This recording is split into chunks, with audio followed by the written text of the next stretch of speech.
हाय तेरे घर आया बाल गोपाल, जुग जुग जियो मेरे लाला, नोटों वाला बंडल निकाल, जुग जुग जियो मेरे लाला। हाय हाय इस बच्चे का पप्पा कौन है? हाँ ये लो। अरे ये क्या है, इतना प्यारा बच्चा हुआ है और कंजूसी दिखा रहा है। हाथ मत लगा, दे रहा हूं ना पैसे। किन्नर के हाथ लगाने से आशीर्वाद मिलता है। क्या बोल रहा हूं मैं? बोला ना हाथ मत लगा। बाहर निकलो तुम सबके सब। क्या कर रहे हो बेटा? ऐसे नहीं करते। चुप रहिए माँ। हमें धक्का देकर खुद को बहुत बड़ा मर्द समझ रहा है तू। जा, तुझे और तेरे बच्चे को हमारी बदुआएं लगेंगे, बदुआएं। तड़प तड़प के मरोगे तुम। चलो बहनों। अरे निकलो यहाँ से। अरे बेटा क्या अरे रहने दो माँ, और नाटक होने लगे इन लोगों के। चलो। अरे कोई बात नहीं, कुछ नहीं हुआ है। चलिए बाहर खाना लगा, आइए ना जल्दी प्लीज आइए।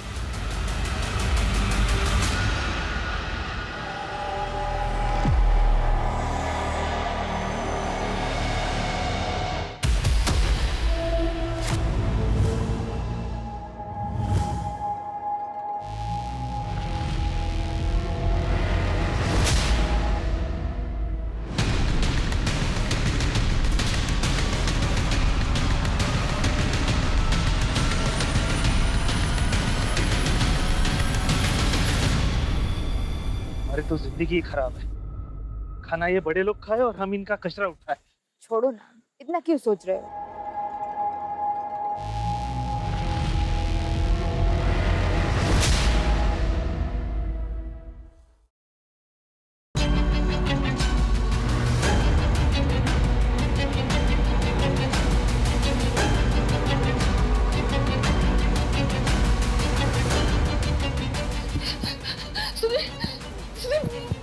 मैंने ये पता नहीं कहाँ चला गया, मेरे बगल में सो रहा था वो। मैंने अरे तुम्हारे पास ही तो था वो।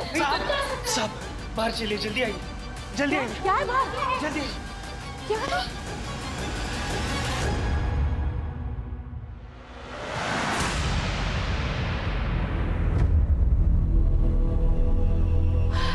मुन्ना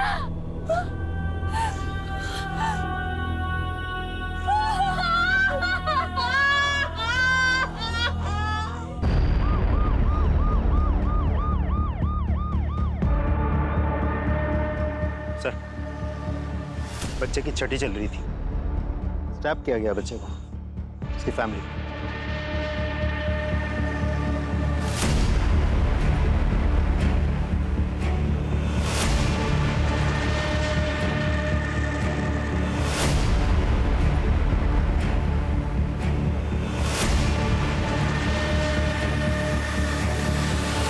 छह दिन के बच्चे के साथ ऐसा कोई कैसे कर सकता है?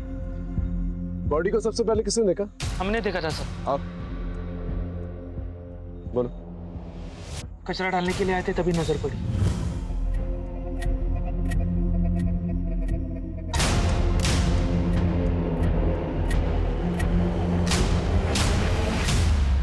साहब, लाश देख के हमारी तो जुबान ही सूख गई थी। कोई इतना बेरहम कैसे हो सकता है? 6 दिन के बच्चे को मार डाला। गीता, पोस्टमार्टम के लिए लेके जाओ।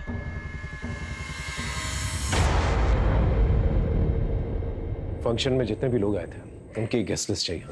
इसलिए किस लिए सर? ये कानून किन्नरों का है। आज सरेआम सबके सामने धमकी देके गए थे यहाँ पे वो। तुझे और तेरे बच्चे को हमारी बदुआएं लगेंगे, बदुआएं। तड़प तड़प के मरोगे तुम। वैसे आपकी किसी के साथ कोई पर्सनल दुश्मनी है? सर मैं एक साधारण सा बिजनेसमैन हूँ, मेरी किसी के साथ में क्या दुश्मनी हो सकती है? ठीक है, जैसे कुछ पता चलता हम बताएंगे।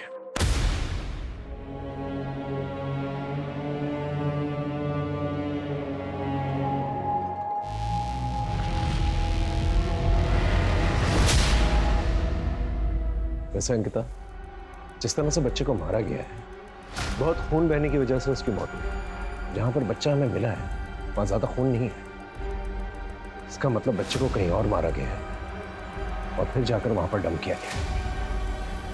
कोई हैवान ही ऐसी हरकत कर सकता है।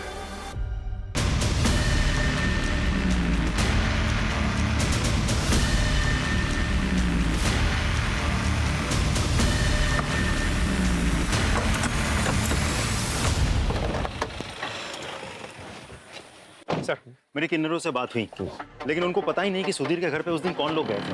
वैसे मैंने खबरियों को एक्टिवेट कर दिया है, बहुत जल्द कुछ ना कुछ पता चल जाएगा। सर,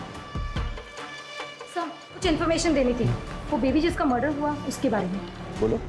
सर, आप लोगों की पोस्टिंग के 1 साल पहले निशा के देवर नमन ने निशा का बुरी तरह से रेप किया था। सर, मेरे छोटे भाई नमन ने मेरी वाइफ के साथ में रेप किया है।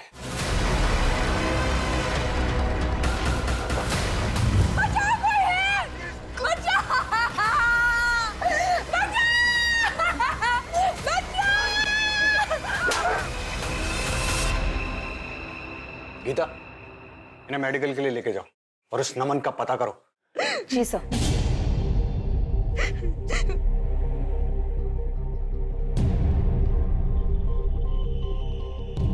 सर, निशा के मेडिकल रिपोर्ट्स आ गए हैं। डीएनए सैंपल नहीं मिला है। रेप के वक्त कॉन्डम यूज हुआ था।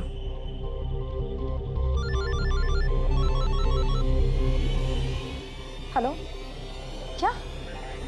हम अभी पहुंचते हैं। सर, नमन का पता चल गया। चलो।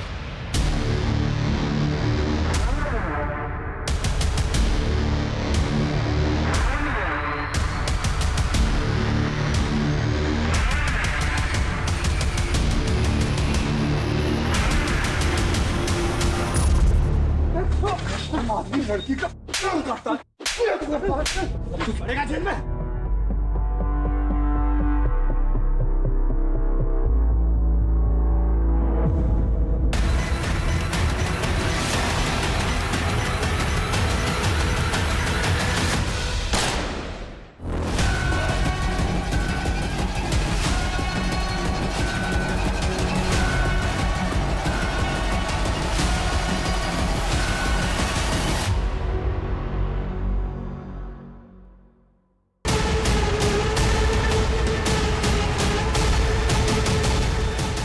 लेकिन नमन फरार हो गया। उसके बाद उदय सर की पोस्टिंग दौलतनगर पुलिस स्टेशन में हो गई थी। ठीक है, थैंक यू। सर, कहीं नमन ने ही निशा और सुधीर से बदला लेने के लिए उसके बच्चे का खून तो नहीं कर दिया? लेकिन ये बात घर वालों ने हमसे छुपाई की। इस पीएसआई उदय से बात करके देखते हैं। सर,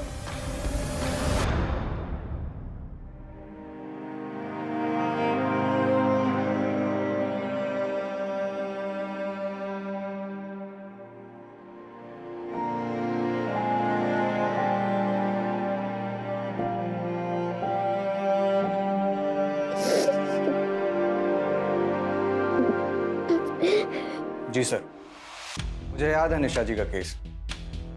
बहुत बुरी तरह रेप हुआ था उनके साथ। सर, उनका देवर तो मेरे हाथ आते आते रह गया था। तो तुम्हें लगता है कि नमन खून कर सकता है निशा के बच्चे का?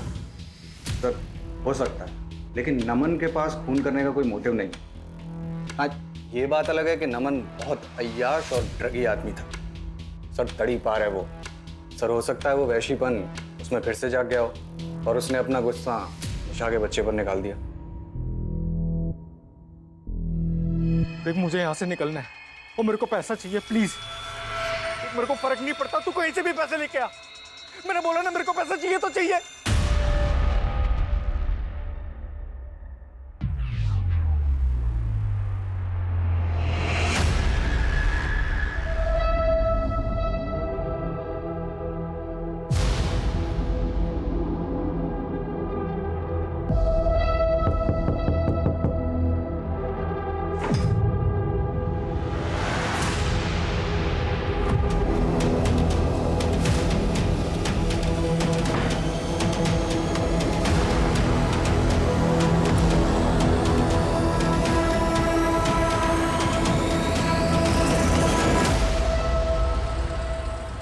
ये जो होमवर्क दिया है कल आपको कंप्लीट करके आना है, ठीक है? चलिए छुट्टी, जाइए आप लोग।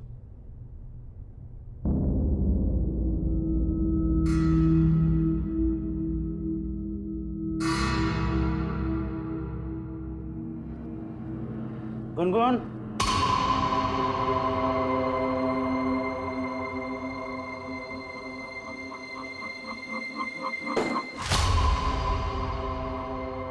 बच्चे जब बड़ों की बात नहीं मानते हैं तो क्या होता है पता है ना? तुम्हें तो पता है। जाओ दरवाजा बंद करके आओ। जाओ।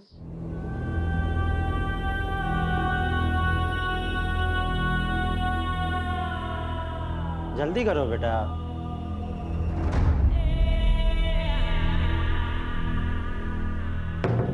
जैसे वो हमारा सीक्रेट है वैसे ये भी हमारा सीक्रेट है।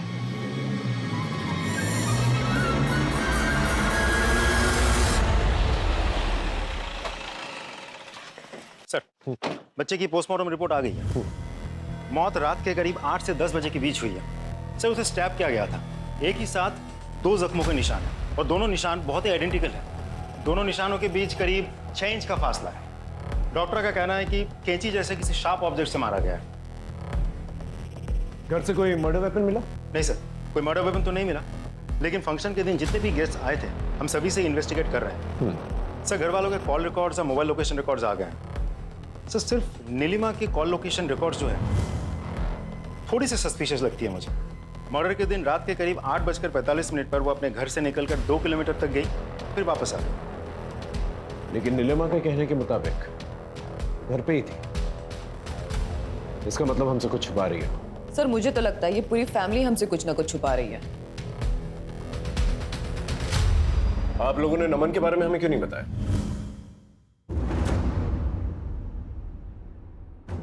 हो सकता है खून उसने किया। अब आप ये इल्जाम भी मेरे बेटे पर डाल दो। पहले ही वो इस मनहूस की वजह से भागा भागा फिर रहा है। जुर्म करके भागा है आपका बेटा और अब कानून से छुप रहा है।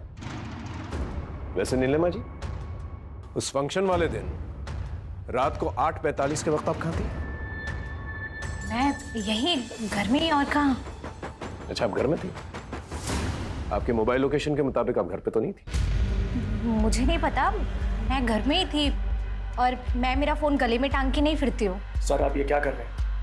मेरे बेटे का खून हुआ है और अब मेरी फैमिली पे शक कर रहे हैं।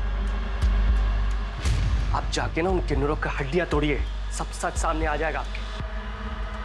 देखिए सुधीर जी, फोन तो कोई भी कर सकता है। आपकी भाभी को ये तक नहीं पता कि उस वक्त वो कहाँ थी, और आप सब लोगों ने हमें नमन के बारे में कुछ नहीं बताया। आप पुलिस वाले हर जगह क्यों घुसे चले आते हो? पहले आपका दूसरा वाला ऑफिसर हमारे पीछे पड़ा था और अब आप लोग। सर, ये केस मेरे बेटे के खून का है, हमारे घरेलू मुद्दों का नहीं है। घरेलू मुद्दे कब बड़ा क्राइम बन जाए मैं बहुत देखा है। अगर नमन आप लोग में से किसी को कांटेक्ट करने की कोशिश करता है तुरंत हमें बताइएगा। आप सब पर नजर रहेगी हमारी।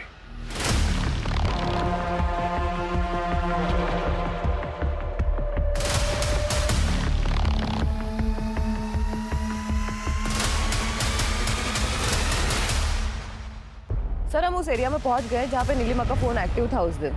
सर, ये तो जंगल एरिया है। अगर वो फंक्शन को बीच में छोड़कर वहां क्यों जाएगी? पूरे एरिया को सर्च करो। Okay sir.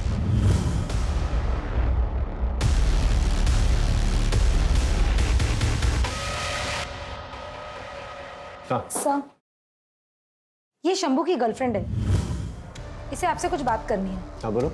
नमस्ते साहब। साहब, वो फंक्शन वाले दिन सुधीर साहब बहुत गुस्से में थे। क्या रे? कौन है? उन्होंने शंभू को थप्पड़ भी लगाया था और शंभू तो गुस्से में पगला गया था। और हाँ साहब, मैंने शंभू को एक पुलिस वाले से बात करते हुए भी देखा था उस दिन।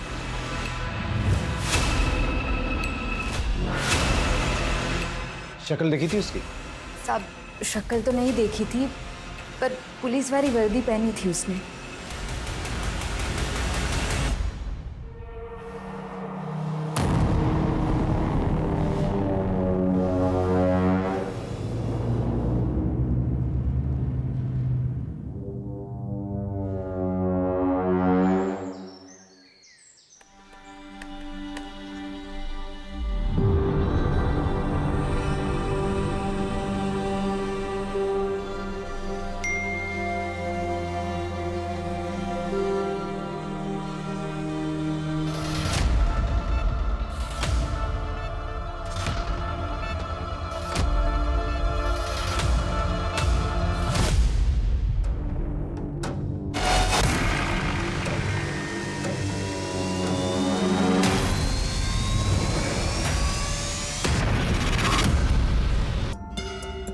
राजी सर ये घर का नौकर शंभू अभी तक आया नहीं पूछताछ के लिए, पता करो कहाँ पर है।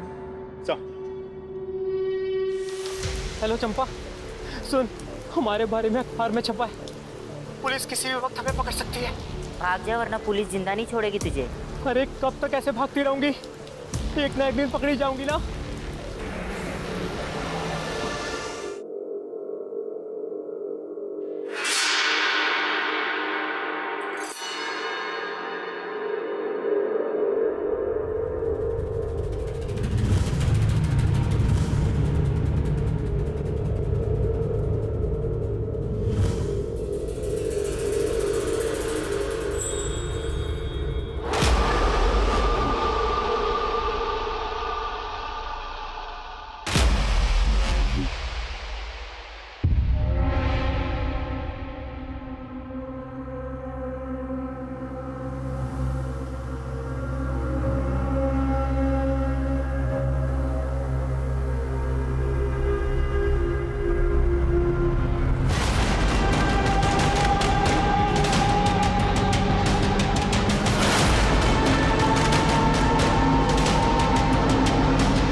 सर मैंने टेलर शॉप में बात की। टेलर का कहना है कि कोई भी पुलिस वाला कभी भी निशा से डायरेक्ट डील नहीं करता था। और सर ये उदय, वो लगातार निशा के टच में था, दोनों अक्सर मिलते भी थे। मुझे शक हुआ तो मैंने दोनों के मोबाइल लोकेशन रिकॉर्ड्स निकलवाए। दोनों की लोकेशन कई बार एक ही साथ एक ही जगह पर लोकेट हुआ है। एक और बात सर, दोनों की लोकेशन एक ही साथ एक डॉक्टर के क्लिनिक में भी लोकेट हुई है। क्या सर? हाँ सर, ये दोनों आए थे मेरी क्लिनिक में अपने बच्चे का डीएनए टेस्ट कराने के लिए। आप दोनों ने कहा कि आप लोग पति पत्नी हैं, तो फिर आप पेटर्निटी टेस्ट क्यों कराना चाहते हैं? अब बिना सवाल के टेस्ट नहीं कर सकते क्या? डॉक्टर, इस टेस्ट से बच्चे को कोई प्रॉब्लम नहीं होगी ना? नहीं, डोंट वरी, ये टेस्ट बिल्कुल ही सेफ है। उदय, अब तक तो तुम्हें पता चल ही गया होगा कि तुम्हें यहाँ क्यों बुलाया गया। खुद ही बोलोगे हम तुमसे बुलवाए। ये देख लो।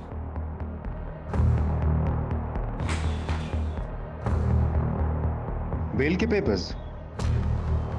तो तुम अपना गुनाह कबूल कर रहे हो? राजू, मैंने कोई गुनाह नहीं किया, ना ही कोई जबरदस्ती की। मैंने बस प्यार किया था। मुझे पता ही नहीं चला कि कब हम दोनों एक दूसरे के इतने करीब आ गए। अच्छा एक बात बताओ, तुमने पैटर्निटी टेस्ट क्यों करवाई थी? क्योंकि वो बच्चा मेरा था। इनफैक्ट मैं तो चाहता था कि निशा मेरे साथ ही रहे। मैं साथ रह लेती सर, लेकिन उसकी शर्त थी कि वो गुनगुन को नहीं अपनाएगा, और मैं अपनी बेटी के बिना नहीं रह सकती। तो मतलब फंक्शन वाले दिन तुम वहाँ जरूर गए होंगे, तुम्हारे बेटे का फंक्शन था। राजीव, मैं तुम्हें कितनी बार बता चुका हूँ कि मैं वहाँ नहीं था, और इस बात का अफसोस मुझे आज भी होता है कि अगर मैं वहाँ होता तो मेरा बेटा जिंदा होता।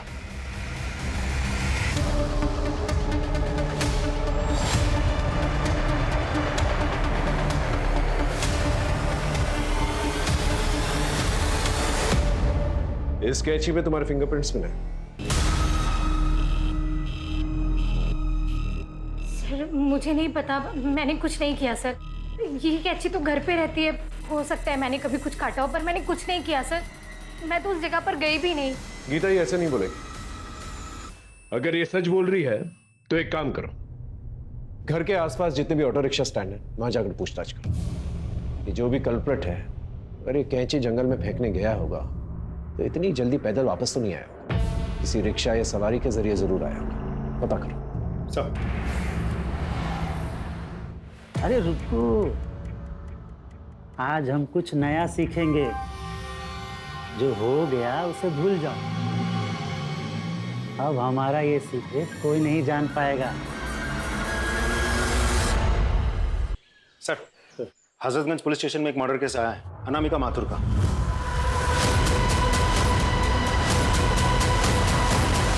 ये अनामिका माथुर किरण की बेस्ट फ्रेंड थी। किरण जो निशा की ननंद है ना? जी सर। ठीक है, केस की अपडेट लेते रहो और वहां के पीआई से कोऑर्डिनेट करते रहना। Right sir. आजा आजा डर मत। सर, अनामिका माथुर के केस में एक आई विटनेस मिला है। हाँ बोल। साहब पैसा मिलेगा ना? हाँ सब कुछ मिलेगा। पहले ये बता क्या देखा तूने? साहब उस रात को ना वहाँ में सोया था।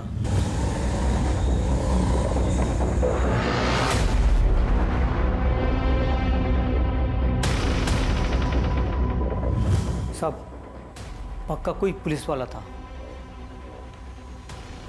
पुलिस वाला था? जी साहब।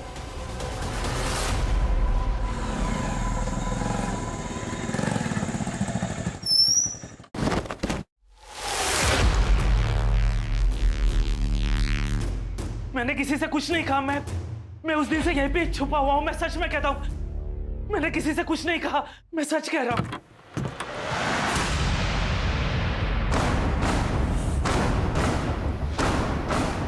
अंकिता,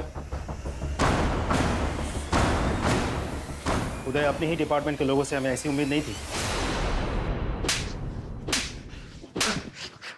अब टाइम वेस्ट करे बगैर बता। शंभू, खत्म कर दे उसे। ये क्या कह रहे सर आप? मैं ऐसा जितना बोला है उतना कर। ये ले, बाकी काम होने के बाद कर देना।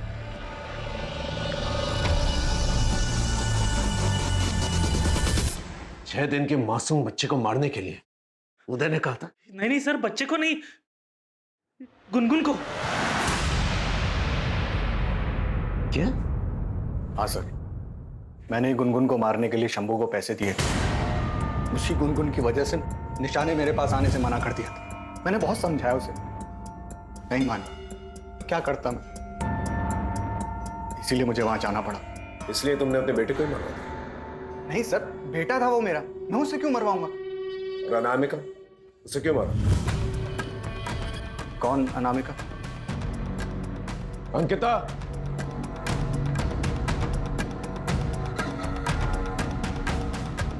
यही वो आदमी है ना?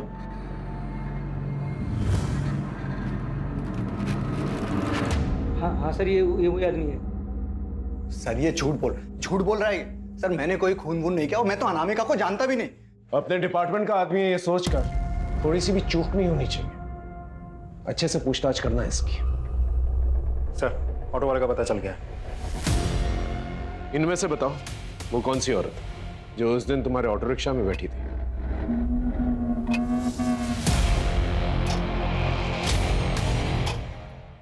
ये औरत है वो सर। ये? जी, यही है वो।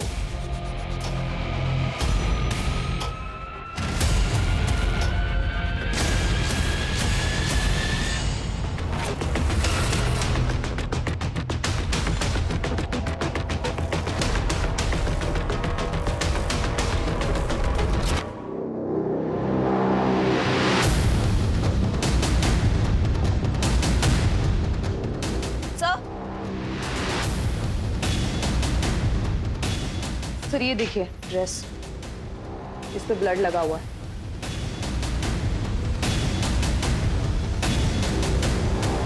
सर, स्टोर रूम में गुनगुन के कपड़े मिले हैं और इस कपड़े में खून के धब्बे हैं। ये देखिए सर।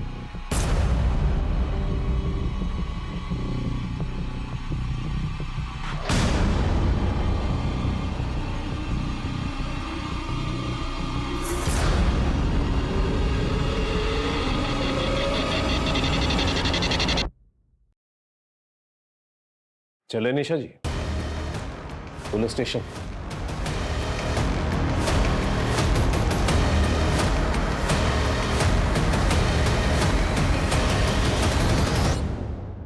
आप ही कैंची फेंकने गई थी ना? अपने ही बेटे को मार दिया आपने। मैंने अपने बच्चे को नहीं मारा है। झूठ बोलना बंद कीजिए। हमारे पास आई विटनेस, वो रिक्शा वाला जो आपको लेकर गया था, तो वापस भी लिख रहा है। ये औरत है वो सर। बोलिए। हाँ, मैं गई थी, लेकिन मैं कैंची फेंकने गई थी। मैंने बच्चे को नहीं मारा। तो बच्चे को किसने मारा? बोलिए। बच्चे को गुनगुन ने मारा। क्या? गुनगुन ने? लेकिन क्यों? क्योंकि गुनगुन बच्चे से बहुत जलती थी। उसे लगता था कि मैं सिर्फ बच्चे से प्यार करती हूँ और उससे नहीं,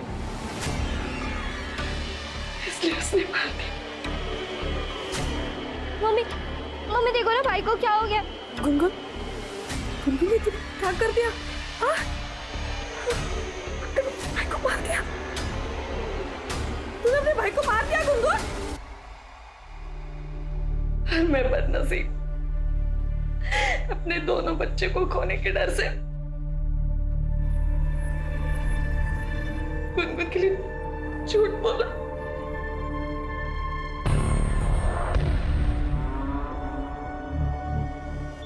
देखो गुनगुन, बेटा डरो मत, बताओ क्या हुआ था।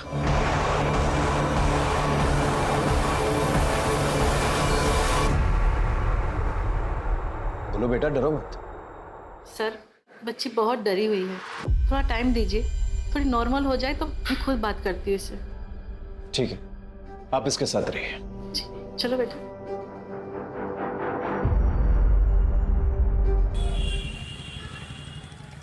सर, नमन की टिप मिली। सीतापुर रोड वाले खंडहर में छिपा बैठा है। चलो जल्दी।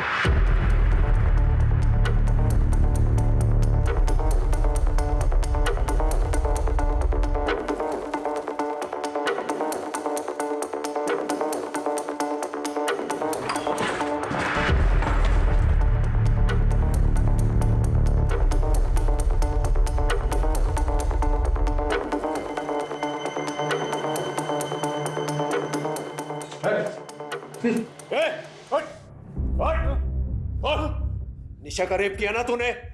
उसके बच्चे को मार दिया? बोल। सर मैंने कुछ नहीं किया सर। तो फिर किसने किया? सर उस निशा का करा था ये सब।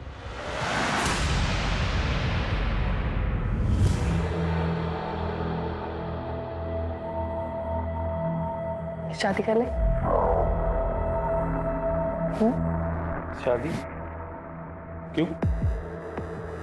अरे प्यार करते हो ना, और अब हमारे बीच में इतना सब कुछ हो गया है तो शादी तो करोगे ना?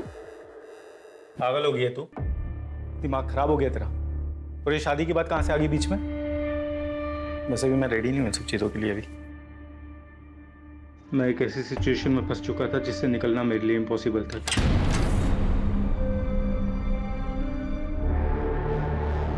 आओ ना। सुधीर, क्या है ये सब?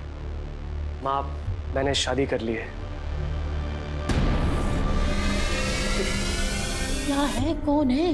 बताया नहीं, अचानक शादी करके आ गया। बेशक निशा ने मेरे भाई से शादी कर ली थी, मगर उसने फिर भी मेरा पीछा नहीं छोड़ा था। इसीलिए मैंने दिल्ली ट्रांसफर ले लिया और यहाँ से चला गया। लेकिन पिछले साल जब मैं छुट्टियों में घर वापस आया तो I love you, नमन। क्या कर रही हो तुम? पागल हो गई हो? घर में कोई नहीं है, टेंशन मत लो, किसी को पता नहीं चलेगा। निशा तुम मेरे भाई की बीवी हो, समझी ना? हाँ, तुम्हारे भाई की बीवी हूँ क्योंकि मैं तुमसे प्यार करती हूँ और इसीलिए मैंने उससे शादी की। समझ में आया तुम्हें? तुम्हारा दिमाग खराब हो गया क्या? निकल जाओ मेरे कमरे से अभी के अभी।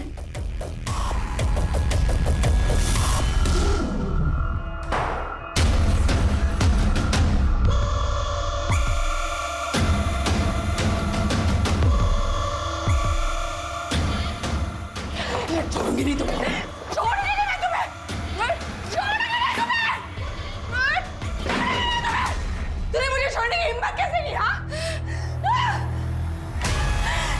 छोड़ूंगी मैं। क्या कर रही हो तू? पागल हो गई क्या? छोड़ो, छोड़ो, बर्बाद कर दूंगी मैं तुम्हें, बर्बाद कर दूंगी मैं, तुम्हें बर्बाद कर दूंगी मैं, बर्बाद कर दूंगी तुम्हें मैं। क्या कर रही है? छोड़ूंगी नहीं मैं तुझे, मुझे मारा तुमने। हाँ, बचाओ, बचाओ, बचाओ, कोई है, बचाओ,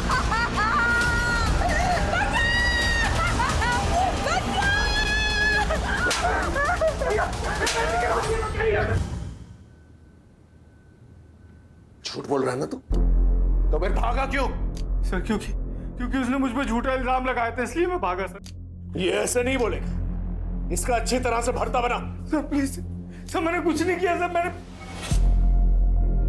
ठीक है सर। अनामिका के केस में कुछ इंपॉर्टेंट चैट्स मिले हमारी टेक्निकल टीम को। अनामिका किसी से चैटिंग कर रही थी। उस आईडी का आईपी एड्रेस निशा के घर में लोकेट हुआ है। अनामिका और निशा का क्या कनेक्शन हो सकता है? सर एक और इंपॉर्टेंट बात पता चली। क्या? हाँ सर, अनामिका मेरी दोस्त थी और मैंने ही उसे बोला था निशा से चैटिंग करने के लिए नमन बनकर, क्योंकि मैं जानती थी कि नमन भैया निर्दोष हैं। हमने तुम्हारे रिकॉर्ड्स चेक किए। तुमने डिपार्टमेंट से इलीगली अनामिका के आईपी एड्रेस से उसका घर का पता निकलवाया था। क्यों? सर मैं वहां नमन को मारने गया था, लेकिन जब मैंने अनामिका को वहां देखा तो मैं डर गया।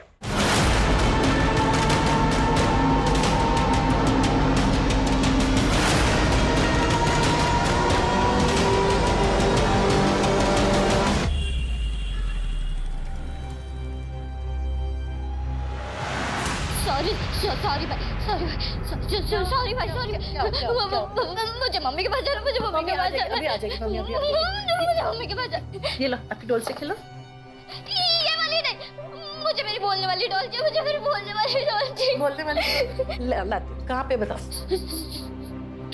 स्टोर रूम में लेके आती हूँ, घबराना मत, मैं भी आ रही हूँ।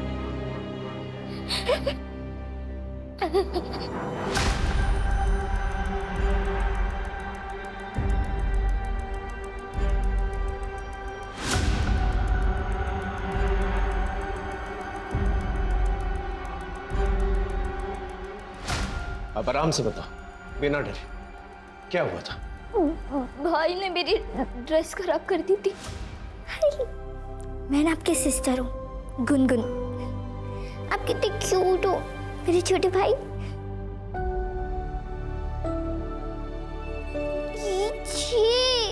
क्या कर दिया तुम्हें? हाँ फिर उसके बाद क्या हुआ? मैं अपनी डॉल लेने स्टोर रूम में गई थी, मुझे वहाँ भाई दिखा था।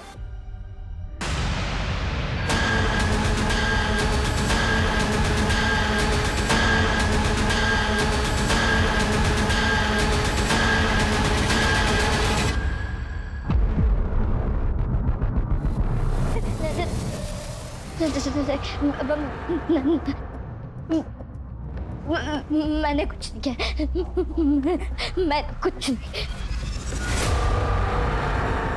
और वो टीचर, उन्होंने मुझे कहा था कि अगर तुमने किसी को भी कुछ बता दिया ना तो वो मेरे साथ गलत काम कर देंगे, और मैंने उनकी बात नहीं मानी, इसलिए उन्होंने मेरे साथ। बस बस बस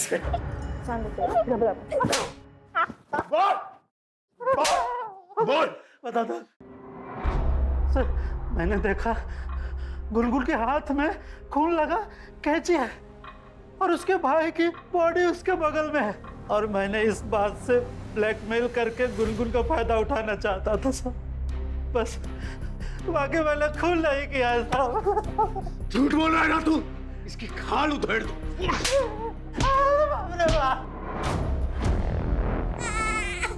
मुझे माफ कर देना मुन्ना, इस जन्म में मैं तुम्हारी अच्छी मां नहीं बन सकती, इसलिए तुम्हें जाना होगा।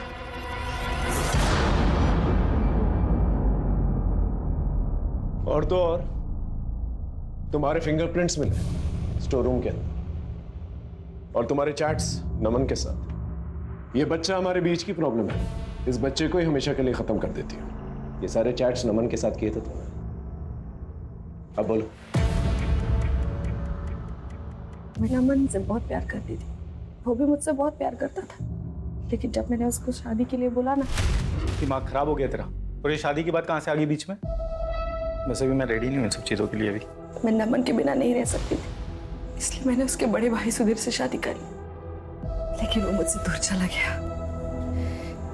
जब वो छुट्टियों में वापस आया ना। अच्छा तुम मेरे भाई की बीवी हो, समझी ना? हाँ तुम्हारे भाई की बीवी हूँ, क्योंकि मैं तुमसे प्यार करती हूँ। निकल जाओ मेरे कमरे से अभी के अभी। उसने मुझे फिर से ठुकरा दी, मैं ये सह नहीं पाई और मुझे बहुत गुस्सा आया। मैंने उस पर झूठा रेप का इल्जाम डाल दिया, फिर वो भाग गया। नमन के दूर जाने का बहुत दुख था मुझे, लेकिन मुझे उस पर बहुत गुस्सा था। और गुस्सा तो मुझे नीलिमा पर भी था। घर में सब उससे प्यार करते थे, कोई मुझसे ठीक से बात भी नहीं करता था। इसलिए उसे फंसाने के लिए मैं कैंची फेंकने के वक्त उसका फोन साथ ले गई थी। नमन को ढूंढने के लिए मैं उदय के करीब चली गई, लेकिन वो तो मेरे पीछे ही पड़ गया। और इस बीच में मैं उसके बच्चे की मां बनने वाली थी, और इसी बीच में नमन मुझसे चैटिंग करने लगा। मुझे लगा नमन मेरी जिंदगी में वापस आ जाएगा, और मैं जानती थी कि जब तक ये बच्चा इस दुनिया में है उदय मुझे छोड़ेगा नहीं। मुझे माफ कर देना मुन्ना, इस जन्म में मैं तुम्हारी अच्छी मां नहीं बन सकी, लेकिन इस जन्म में मुझे नमन चाहिए, इसलिए तुम्हें जाना होगा।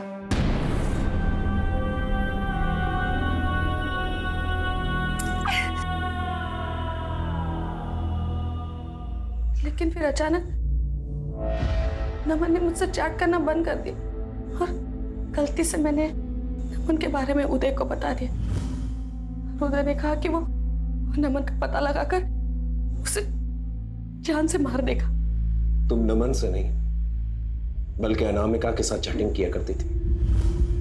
अनामिका जो किरण की बेस्ट फ्रेंड है। किरण अनामिका के जरिए तुम्हारी सच्चाई सबके सामने लाना चाहती थी। अनामिका नमन बनकर तुमसे चैट किया करती थी और ये कहती थी कि सब कुछ छोड़कर अगर तुम मेरे पास आ गए तो मैं तुम्हें अपना लूंगी। तुम प्यार के लिए हर जगह भटकती रही, लेकिन ये भूल गई कि तुम्हारा बेटा और तुम्हारी बेटी तुम्हारा असली प्यार है। उन्हें कभी तवज्जो नहीं दी तुम्हें। लानत है तुम पर।